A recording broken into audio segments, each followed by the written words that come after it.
ಬಸವಂತೆಯ ಜನ್ಮದಿನಕ್ಕೆ ನಿಮಿತ್ತ ಗ್ರಾಮ ದೈವ ದೇವರುಗಳನ್ನು ನಿಮಿತ್ತ ಸ್ಥಳೀಯ ಶಕ್ತಿ ಬಹಳ ವೈರವಿಗಳನ್ನು ನಿಮಿತ್ತ ಹಾಗೆ ಸ್ಥಳೀಯ ಚೈತನ್ಯ ಆ ಪರಿವಾರ ದೈವರುಗಳೆಲ್ಲ ನಿಮಿತ್ತ ವೇದಿಕೆಯಲ್ಲಿರುವಂಥ ಪೂಜನೀಯ ಮಹಾರಾಜರಿಗೆ ನಿಮಿತ್ತ ಹಾಗೆ ವೇದಿಕೆಯಲ್ಲಿರುವಂಥ ಯುವಕರು ಇವತ್ತು ಒಂದು ತಿರುವಿನ ವಾಕಿಂಗ್ ಅಂತ ಹೇಳ್ತಾರೆ. ನಾವು ನಮ್ಮ ಪ್ರಯಾಣದಲ್ಲಿ ಒಮ್ಮೆ ಆತ್ಮಾವಲೋಕನ ಸಮಯ. ನಿಮಗೆಲ್ಲರಿಗೂ ಗೊತ್ತಿರುವ ಆತ್ಮಾವಲೋಕನ ಅಂತ ಹೇಳಿದರೆ ನಾವು ನಡೆದು ಬಂದಂಥ ಹಾದಿಯನ್ನು ನೋಡುವಂಥದ್ದು. ಒಮ್ಮೆ ತಿರುಗಿ ನೋಡಿದಾಗ ಅದರಲ್ಲಿ ಏನೇನು ಕಾಣ್ತದೆ, ನಾವು ನಡೆಯುವ ಸಾಧಿ ಒಳ್ಳೆಯದಿದೆಯಾ, ನಡೆಯುವ ಸಾಧಿ ತಪ್ಪಿದೆಯಾ ಅಂತ ಗೊತ್ತಾಗ್ತದೆ. ಇದನ್ನು ಯಾರು ಯಶಸ್ವಿ ವ್ಯಕ್ತಿಗಳು ಇದನ್ನು ಮಾಡ್ತಾರೆ. ನಾವು ನಡೆದು ಬಂದಂತಹ ಹಾದಿಯನ್ನು ನೋಡುವಂಥದ್ದು. ನಿಮಗೆ ಗೊತ್ತಿರ್ಬೋದು, ಕಾಡಿನ ರಾಜ ಅಂತ ಹೇಳ್ತಾರೆ. ಸಿಂಹಾವಲೋಕನ ಅಂತ ಹೇಳುವುದು ಯಾಕೆ ಅಂತ ಹೇಳಿದರೆ, ಕಾಡಿನ ರಾಜ ಸಿಂಹ, ಲಯನ್ ಅಲ್ವಾ? ಲಯನನ್ನು ನೋಡಿದ್ದೀರಾ ನೀವು? ಯಾವಾಗಲಾದ್ರು ಲಯನ್ ನೋಡಿದ್ದೀರಾ?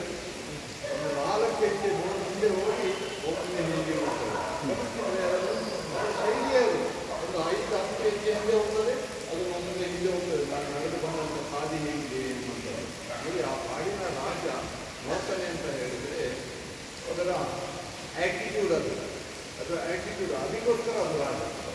ನಾವುಗಳು ಅಷ್ಟೇ ನಮ್ಮ ಜೀವನದಲ್ಲಿ ಪ್ರತಿ ಹಂತದಲ್ಲಿ ಆತ್ಮಾವಲೋಕನ ಮಾಡಬೇಕು. ಸಿಂಹಾವಲೋಕನ ಅಂತ 48 ದಿನದ ತರಗತಿಯಲ್ಲಿ ಇವತ್ತು ಮಾಡ್ತಾ ಇರೋದು ಅದು ಸಿಂಹಾವಲೋಕನದ ಕಾರ್ಯಕ್ರಮ. ನಾವು ಆ 48 ದಿನದ ತರಗತಿಯಲ್ಲಿ ತಿರುಗಿ ನೋಡಿದಾಗ ನಮಗೆ ಎಲ್ಲರೂ ಒಳ್ಳೆಯದೇ ಸಿಕ್ಕಿದೆ ಅಲ್ವಾ?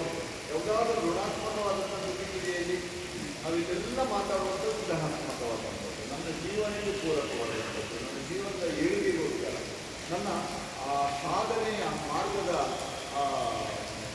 ಯಾವುದು ಯಶಸ್ಸಿಗೋಸ್ಕರ ಮಾತುಕತೆಗಳು. ನೋಡಿ, ಎಲ್ಲ ಜೀವನದಲ್ಲಿ ಕೌಟುಂಬಿಕವಾಗಿಯೂ ತುಂಬ ಮಾಹಿತಿಯನ್ನು ಪಡೆದುಕೊಳ್ಳಿ, ಸಾಮಾಜಿಕವಾಗಿಯೂ ಮಾಹಿತಿಯನ್ನು ಪಡೆದುಕೊಳ್ಳಿ, ಸ್ಪಿರಿಚುವಲ್ ಲೈಫ್ ಆಧ್ಯಾತ್ಮಿಕವಾದಂಥ ಮಾರ್ಗದರ್ಶನ ನೀಡುತ್ತಾ ಇದೆ. ಅಂದರೆ ಸಮಿತಿ ಎಲ್ಲದಕ್ಕೂ ತಯಾರಿದೆ ಕೊಡಲಿಕ್ಕೆ, ಆದರೆ ನಾವುಗಳು ತಯಾರಿದ್ದೇವೆ. ಇಲ್ಲಿ 48 ದಿನದ ಇವತ್ತು ಕಾರ್ಯಕ್ರಮ ಅಂತ ಹೇಳಿದರೆ ದಯಮಾಡಿ ತಿಳ್ಕೊಳ್ಬೇಡಿ, ಸಮಾರೋಪ ಸಮಾರಂಭ ಅಲ್ಲ, ಸಿಂಹಾವಲೋಕನ ಕಾರ್ಯಕ್ರಮ. ಮತ್ತು ನಮ್ಮ ಸಮಿತಿಯ ಮೂಲ ಧ್ಯೇಯ ಏನು ಅಂತ ಹೇಳಿದರೆ ಸಂಸ್ಕಾರ, ಸಂಘಟನೆ, ಸೇವೆ. ಸಂಸ್ಕಾರ ಅಂತ ಹೇಳಿದರೆ ನೋಡಿ, ನಮಗೆಲ್ಲ ಸಮಸ್ಯೆಗೆ ಕಾರಣ ಇಲ್ಲಿಯ ತನಕ ನನಗೆ ಬಾಡಿಯಲ್ಲಿ ರೋಗಗಳಿದೆ, ಶುಗರ್ ಇದೆ, ಬಿ ಪಿ ಇದೆ, ಮೈಗ್ರೇನ್ ಇದೆ ಅಂತ ಆದರೆ ನನ್ನ ಬಾಡಿಯು ಸಂಸ್ಕಾರದ ಕೊರತೆ. ತಿಳ್ಕೊಳ್ಳಿದ್ದು, ನನ್ನ ಬಾಡಿಯು ನನಗೆ ಸಿಟ್ಟು ಬರ್ತಾ ಇದೆ, ನನಗೆ ಡಿಪ್ರೆಷನ್ಗೆ ಹೋಗ್ತೀನಿ ಅಂತ ಹೇಳಿದರೆ ನನ್ನ ಮನಸ್ಸಿಗೆ ಸಂಸ್ಕಾರದ ಕೊರತೆ. ಇದನ್ನು ನಮ್ಮ ಸಮಿತಿ ಕೊಡ್ತಾ ಇದೆ, ಸಂಸ್ಕಾರವನ್ನು ಕೊಡ್ತಾ ಇದೆ. ಅದು ಯೋಗದ ಮೂಲಕ ಸಂಸ್ಕಾರ. ನಾವು ಬೆಳಿಗ್ಗೆ ಬಂದು ಯೋಗದ ಮೂಲಕ ಸಂಸ್ಕಾರವನ್ನು ದೇಹಕ್ಕೆ ಕೊಡ್ತಾ ಇದ್ದೀವಿ, ಆರೋಗ್ಯ ಸಿಗ್ತಾ ಇದೆ. ಮನಸ್ಸಿಗೆ ಪ್ರಾಣಾಯಾಮ ಇರ್ಬೋದು, ಮತ್ತು ಬೇರೆ ಬೇರೆ ಭೌತಿಕದಿಂದ ನಮ್ಮ ಮನಸ್ಸಿಗೆ ಸಂಸ್ಕಾರ ಸಿಗ್ತಾ ಇದೆ, ಮನಸ್ಸಿನ ಒತ್ತಡದಿಂದ ಹೊರಗೆ ಬರ್ತಾ ಇದ್ದೀವಿ. ಅದೇ ರೀತಿ ಸಂಸ್ಕಾರ ಆದ ನಂತರ ನಾವೆಲ್ಲ ಒಂದು ಸಂಘಟಿತರಾಗಬೇಕು. ನೋಡಿ, ಇದು ಭಾರಿ ಮುಖ್ಯ. ಈ ಸಂಘಟನೆ ಇಲ್ಲದಿದ್ದರೆ ನಾವೆಲ್ಲ ನಮ್ಮ ಅಸ್ತಿತ್ವವನ್ನು ಕಳ್ಕೊಳ್ತೇವೆ. ಇವಾಗ ನೋಡಬೇಕು, ಕಾಶ್ಮೀರದಲ್ಲಿ ಆಗುವಂಥದ್ದು ಯಾವುದರಿಂದ ಆದದ್ದು? ಇದೇ ಒಂದು 50, 60, 100 ವರ್ಷದ ಹಿಂದೆ ಅಲ್ಲಿ ಬಹುಸಂಖ್ಯಾತರಾದಂಥ ನಾವುಗಳು, ನಾನು ಯಾವುದೇ ಇದನ್ನು ಉಲ್ಲೇಖ ಮಾಡ್ತಾ ಇರುವುದಂಥದ್ದಲ್ಲ, ನಾನು ವಸ್ತುಸ್ಥಿತಿ ಹೇಳ್ತಾ ಇದ್ದೇನೆ. ನಾವು ಅಲ್ಲಿಯ ಇವರು ಮೈ ಮರೆತು ಬಿಟ್ಟರು, ಸಂಸ್ಕಾರದಿಂದ ವಿಚಲಿತರಾದರು, ಅನಾಥಿಗಳು, ಅತ್ಯಂತ ಭೂಮಾಲೀಕರಾದಂಥ ಏನು ಹಿಂದೂ ಅಲ್ಪಸಂಖ್ಯಾತರಾಗಿದ್ದರು. ಇವಾಗ ಅಲ್ಲಿ ಅವರ ಅಸ್ತಿತ್ವವೇ ಇಲ್ಲ. ಕೇರಳದಲ್ಲಿ ಆಗ್ತಾ ಇದೆ. ನಿಮ್ಮ ಊರಿಗೆ ಇವತ್ತು ನೋಡಿ, ಇಂಥ ಪರಿಸರ ನಮ್ಮ ಮಹಾರಾಷ್ಟ್ರಗಳಿಂದ ನಮಗೆ ಇದು ಅವಕಾಶ ಕೊಡ್ತಾ ಇದ್ದಾರೆ ಅಂತ ಹೇಳಿದ್ರೆ ಇದನ್ನು ಸದುಪಯೋಗ ಮಾಡ್ಕೊಳ್ಬೇಕು. ನಮ್ಮ ನೆಲ ಉಳಿಬೇಕು ಅಂತ ಹೇಳಿದ್ರೆ, ನಮ್ಮ ಅಸ್ತಿತ್ವ ಉಳಿಬೇಕು ಅಂತ ಆದರೆ ನಾವು ಸಂಸ್ಕಾರವನ್ನು ಮರಿಬಾರದು. ನಮ್ಮ ಸಂಸ್ಕಾರ, ನಾವು ವಿದೇಶಿಯ ಸಂಸ್ಕಾರವನ್ನು ಜೋಡಿಸಿಕೊಂಡಿದ್ದರಿಂದ ನಮ್ಮ ಮಕ್ಕಳುಗಳೆಲ್ಲ ತಪ್ಪು ಸಾಲಿಗೆ ಹೋಗ್ತಾ ಇದ್ದಾರೆ. ಇವೆಲ್ಲ ಗಮನಿಸಿ, ಎಲ್ಲರೂ ವಿದೇಶಕ್ಕೆ ಹೋಗ್ತಾರೆ, ಅಲ್ಲಿ ಹೋಗ್ತಾರೆ, ಅವರಾಯಿತು, ಅವರ ಮನೆ ಆಯಿತು. ನನ್ನನ್ನಿಲ್ಲ, ನನಗೆ ಬದುಕಲಿಕ್ಕೆ ಈ ಭೂಮಿ ಇಲ್ಲ ಅಂತ ಅದು ನಾನೆಲ್ಲಿ ಹೋಗ್ತೀನಿ. ಬೇರೆ ಎಲ್ಲ ಧರ್ಮದವರಿಗೆ ನೋಡಿದರೆ ಬೇರೆ ಎಲ್ಲ ಧರ್ಮದವರಿಗೆ ಅವರ ನೆಲ ಇದೆ. ಆದರೆ ನನ್ನ ಧರ್ಮ, ನಮ್ಮ ಧರ್ಮಕ್ಕೆ ನಿಮ್ಮ ಧರ್ಮಕ್ಕೆ ಯಾವುದಾದ್ರು ಬೆಲೆ ಇದೆಯಾ? ನೆಲ ಇದೆ, ನಾವು ತಿಳ್ಕೊಂಡಿದ್ದೇವೆ, ಆದರೆ ನಮ್ಮ ನೆಲ ಅಲ್ಲ. ಇದು ಜಾತ್ಯತೀತವಾದಂಥ ನೆಲ ಇದೆ ಅಂತ ಹೇಳಿದರೆ ನಿಮಗೆ ನನಗೆ ಎಷ್ಟು ಆಗ್ತಿದೆ, ಬೇರೆ ಅನ್ಯ ಮತೆಯಲ್ಲಿ ಎಷ್ಟು ಆಗ್ತಿದೆ. ಇವತ್ತು ಹೇಳ್ಬೋದು ಇದು ನನ್ನ ಭೂಮಿ ಅಂತ. ಆದ್ದರಿಂದ ಇದು ನಮ್ಮ ಧರ್ಮವೇದಲ್ಲಿಲ್ಲ, ನಮ್ಮ ಕಾನ್ಸ್ಟಿಟ್ಯೂಷನಲ್ಲೇ ಇದೆ. ನಾಳೆ ಇನ್ನೊಂದು ಯಾರಾದರೂ ಬಂದು ಅಕ್ವೈರ್ ಮಾಡಿಕೊಂಡ್ರೆ ಏನೂ ಇರಲಿಲ್ಲ. ಅದಕ್ಕೆ ಏನು ಮಾಡಬೇಕು? ಮೊದಲು ನನ್ನ ಸಂಸ್ಕಾರಗಳನ್ನು ಉಳಿಸ್ಕೊಳ್ಬೇಕು. ಸನಾತನ ಸಂಸ್ಕಾರ, ನಮ್ಮ ಸನಾತನ ಸಂಸ್ಕಾರ ಅಂತಂದದ್ದು ಆಹಾರ ವಿಹಾರಗಳು, ಯೋಗಶಾಸ್ತ್ರಗಳಿರ್ಬೋದು, ಮಕ್ಕಳಿಗೆ ವೇದ ಪುರಾಣಗಳು. ಯಾರಿಗೂ ಗೊತ್ತುಂಟು ಕತೆ? ನಮ್ಮ ಮಹಾಭಾರತದ ಕತೆ ಗೊತ್ತುಂಟ? ನಮ್ಮ ಮಕ್ಕಳಿಗೆ ಗೊತ್ತಿಲ್ಲ. ರಾಮಾಯಣದ ಕತೆ ಗೊತ್ತುಂಟ? ನಮ್ಮ ಮಕ್ಕಳಿಗೆ ಗೊತ್ತಿಲ್ಲ. ಎಷ್ಟು ವಿಪರ್ಯಾಸ ಅಂತ ಹೇಳಿದರೆ, ನಾನು ಮಕ್ಕಳ ಶಿಬಿರದಲ್ಲಿ ಒಂದು ಅಕ್ಕ ಶಿಕ್ಷಕರು ನಮ್ಮ ಮಕ್ಕಳ ಶಿಬಿರ ಆಗ್ತಾ ಇತ್ತು ಮೊನ್ನೆ ರಜದ ಸಮಯದಲ್ಲಿ. ಅಲ್ಲಿ ಯಾರಿಗೆ ರಾಮಾಯಣದ ಕತೆ ಗೊತ್ತುಂಟು ಅಂತ ಹೇಳಿದ್ರೆ ಒಂದು ಮಗು, ಎಲ್ಲರೂ ಹೇಳಿದ್ರು ನನಗೆ ಗೊತ್ತುಂಟು ಅಂತ. ಒಂದು ಮಗುವನ್ನು ಕೇಳಿದ್ರು. ಅದಕ್ಕೆ ಆ ಮಗು ಎಷ್ಟು ಇದರಲ್ಲಿ ಹೇಳಿದೆ ಅಂತ ಹೇಳಿದ್ರೆ, ರಾಮನ ತಂದೆಗೆ 4 ವಯಸ್ಸು, ಕಲ್ಚರ್ ಇಲ್ಲ. ರಾಮನಿಗೆ ಮನೆಯಲ್ಲಿ ಗಲಾಟೆ ಆಯಿತು. ರಾಮ ಮನೆ ಬಿಟ್ಟು ಹೋದ ಹೆಂಡತಿಯನ್ನು ಕರ್ಕೊಂಡು. ಅಲ್ಲಿ ಏನಾಯಿತು ಅಂತ ಹೇಳಿದರೆ, ರಾಮನ ಹೆಂಡತಿಯನ್ನು ಕಿಡ್ನಾಪ್ ಮಾಡಿದರು. ರಾಮ ಎಷ್ಟು ಅಸಹಾಯಕ ಅಂತ ಹೇಳಿದರೆ, ರಾಮನಿಗೆ ಮಂಕಿ ಹೆಲ್ಪ್ ತಗೊಂಡ. ನೋಡಿ, ನಾನು ಹೇಳ್ತಾ ಇರೋದು ಅವ್ರ ಮಗುವಿಗೆ ಪಾಪ ಹೇಳ್ತಾ ಇರೋದು, ಮಂಕಿ ಹೆಲ್ಪ್ ತಗೊಂಡ. ಮಂಕಿ ಹೆಲ್ಪ್ ತಗೊಂಡು ರಾಮ ಇವರು ಸೀತೆಯನ್ನು ಹೆಂಡತಿಯನ್ನು ಕರ್ಕೊಂಡು ಬರ್ತಾನೆ, ವೈಫನ್ನು ಕರ್ಕೊಂಡು ಬರ್ತಾನೆ. ಕರ್ಕೊಂಡು ಬಂದು ಹೆಂಡತಿಯನ್ನು ಯಾರೋ ಮಾತಿನಿಂದ ಹೆಂಡತಿಯನ್ನು ಹೊರಗೆ ಹಾಕ್ತಾನೆ ರಾಮ ಹೊರಗಡೆ ಹಾಕಿದ ನಂತರ ಹೆಂಡತಿ ಹೊರಗಡೆ ಹೋಗ್ತಾರೆ, ಅವರು ಸತ್ತು ಹೋಗ್ತಾರೆ. ರಾಮ ಡಿಪ್ರೆಷನ್ಗೆ ಬಂದು ಆತ್ಮಹತ್ಯೆ ಮಾಡಿಕೊಡ್ತಾರೆ. ಆತ್ಮಹತ್ಯೆ ಮಾಡಿಕೊಡ್ತಾರೆ. ಸರಿಯಲ್ವ? ನೀವು ನಿಮ್ಮ ಭಾವ ನೋಡಿ, ಆ ಮಗುವಿಗೆ ಯಾರು ಹೇಳಿದ್ರು ಅಂತ ಹೇಳಿದ್ರೆ ಅವರ ಪ್ರಿನ್ಸಿಪಾಲ್ ಹೇಳಿದ್ರು. ಶಾಲೆಯಲ್ಲಿ ಅವರ ಪ್ರಿನ್ಸಿಪಾಲ್ ಇದನ್ನು ಹೇಳಿದ್ದಾರೆ. ನೀವು ಅರ್ಥ ಮಾಡಿಕೊಳ್ಳಿ, ನಮ್ಮ ಸಂಸ್ಕಾರ ಎಲ್ಲಿ ತನಕ ಆಗ್ತಾ ಇದೆ. ಆ ಮಗು ಭವಿಷ್ಯದಲ್ಲಿ ನಮ್ಮ ಧರ್ಮವನ್ನು ಸ್ವೀಕಾರ ಮಾಡ್ತದ, ಅನ್ಯ ಧರ್ಮಕ್ಕೆ ಆಕರ್ಷಣೆಗೆ ಒಳಪಡ್ತದೆ. ಯಾಕೆಂತ ಹೇಳಿದರೆ ನಮ್ಮ ಸಂಸ್ಕಾರ ಪ್ರಕಾರ ರಾಮ ಅಂದರೆ ಏನು ಅಂತ ಹೇಳಿಲ್ಲ, ಶ್ರೀಕೃಷ್ಣ ಅಂತ ಹೇಳಿ ಅಂತ ಹೇಳಿಲ್ಲ. ರಾಮಾಯಣ ಅಲ್ಲಿ ನಡೆದದ್ದು ನಡೆದಿದೆಯೋ ಇಲ್ಲೋ ಗೊತ್ತಿಲ್ಲ, ಮಹಾಭಾರತ ಅಲ್ಲಿ ನಡೆದಿದೆಯೋ ಇಲ್ಲೋ ಗೊತ್ತಿಲ್ಲ. ಅದು ನನ್ನೊಳಗೆ ನಡೀತಾ ಇದೆ ಮಹಾಭಾರತ. ನನ್ನಲ್ಲಿ ಶ್ರೀಕೃಷ್ಣ ಇದ್ದಾನೆ, ನನ್ನಲ್ಲಿ ದುರ್ಯೋಧನ ಇದ್ದಾನೆ. ನೋಡಿ, ಈ ರೀತಿಯ ಇದನ್ನು ಮಗುವಿಗೆ ಹೇಳಿದ್ರು ಗೊತ್ತಾಗೋದಿರ್ಬೋದು.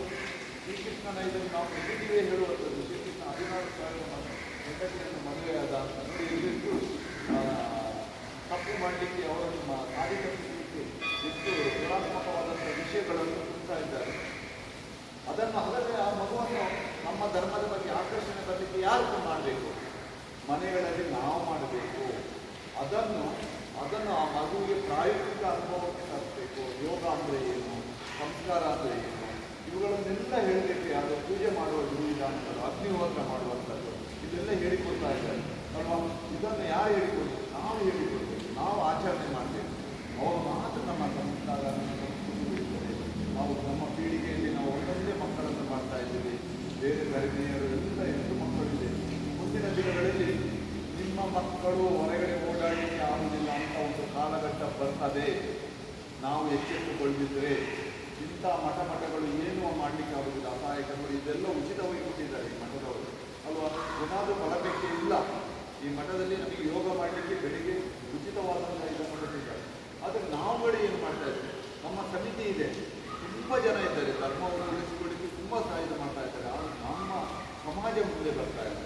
ಆ ಸಮಾಜ ಮುಂದೆ ಬರಲಿಕ್ಕೆ ನಾವುಗಳೆಲ್ಲ ಕಾರಣ ಆಗಬೇಕು. ನಾವೆಲ್ಲ ಇಲ್ಲಿ ಯಾವುದೇ 48 ದಿನದ ಶಿಬಿರ ಮುಕ್ತಾಯ ಅಂತ ಅಲ್ಲ, ಇನ್ನೂ ಪ್ರಾರಂಭದ ದಿನ, ನಿಮ್ಮ ಯೋಗದ ಜೀವನದ ಪ್ರಾರಂಭದ ದಿನ. ಇದೇ ತನಕ ನಿಮಗೆ ಕೈ ಹಿಡಿದು ಒಂದು ಹಂತಕ್ಕೆ ತಂದುಬಿಟ್ಟಿದ್ದಾರೆ. ಇನ್ನು ನೀವುಗಳು ನಡೆದುಕೊಂಡು ಹೋಗುವಂಥ ಸಮಿತಿಯ ಕಾರ್ಯಚಟುವಟಿಕೆಗಳಿದೆ, ಟ್ರೈನಿಂಗ್ ಪ್ರೋಗ್ರಾಮ್ಗಳಿದೆ. ಸಮಿತಿಗೆ ಪ್ರಾಥಮಿಕ ಪ್ರಶಿಕ್ಷಣ ಅಂತ ಇದೆ, 4 ದಿನ ರೆಸಿಡೆನ್ಷಿಯಲ್ ಕ್ಯಾಂಪ್. ಯಾವುದೇ ಒಂದು ಪೈಸೆ ಹಣ ಕೊಟ್ಟಿಲ್ಲ. ಅಲ್ಲಿಗೆ ಹೋಗಿ ಅಧ್ಯಾತ್ಮದ ಪ್ರವಾಸಕ್ಕೆ ಅಂತ ಹೋಗಿ ನಾವು ಯಾವುದಾದ್ರೂ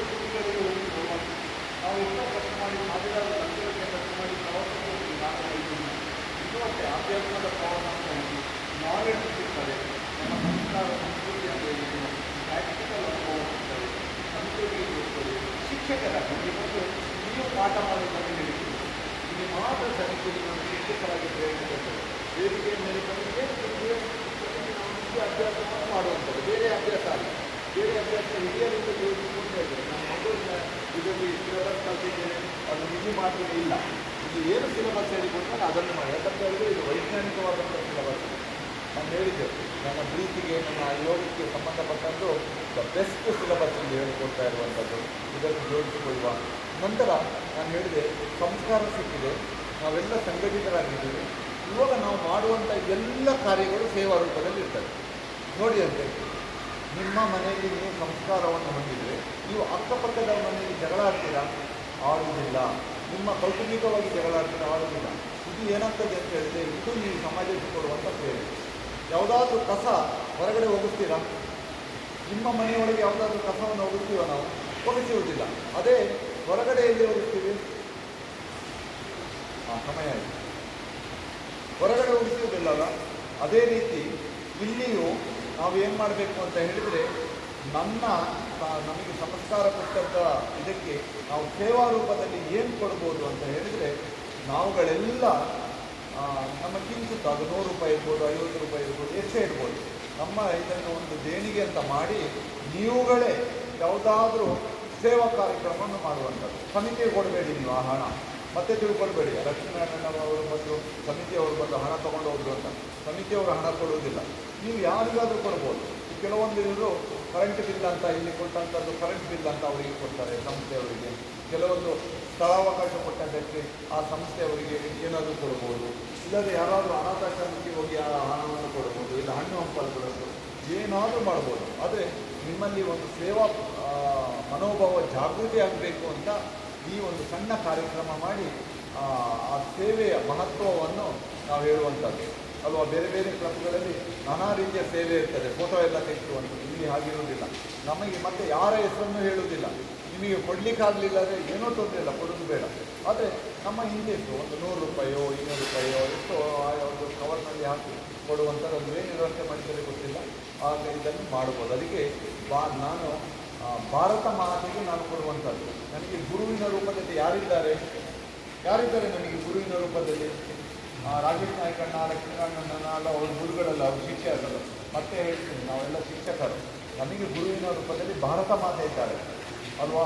ನಮಗೆ ಸಮಿತಿ ಇದೆ ಗುರುವಿನ ರೂಪದಲ್ಲಿ. ಆ ಭಾರತ ಮಾತೆಗೆ ನಾವೇನಾದರೂ ಕೊಡಬೇಕು ಅಂತ ಹೇಳಿ ಈ ರೀತಿಯ ಸೇವಾ ರೂಪದಲ್ಲಿ ಕೊಡುವಂಥದ್ದು. ಸಮಿತಿ ಮುಂದಿನ ದಿನಗಳಲ್ಲಿ ನಿಮ್ಮೊಟ್ಟಿಗೆ ಇರ್ತದೆ. ನೀವು ಸಾಧನೆಯನ್ನು ಮುಂದುವರಿಸಿ ಅಂತ ಹೇಳ್ತಾ ನನಗೆ ಅವಕಾಶ ಕೊಟ್ಟದ್ದಕ್ಕೆ ಸಮಿತಿ ವಂದನೆ ಹೇಳ್ತಾರೆ.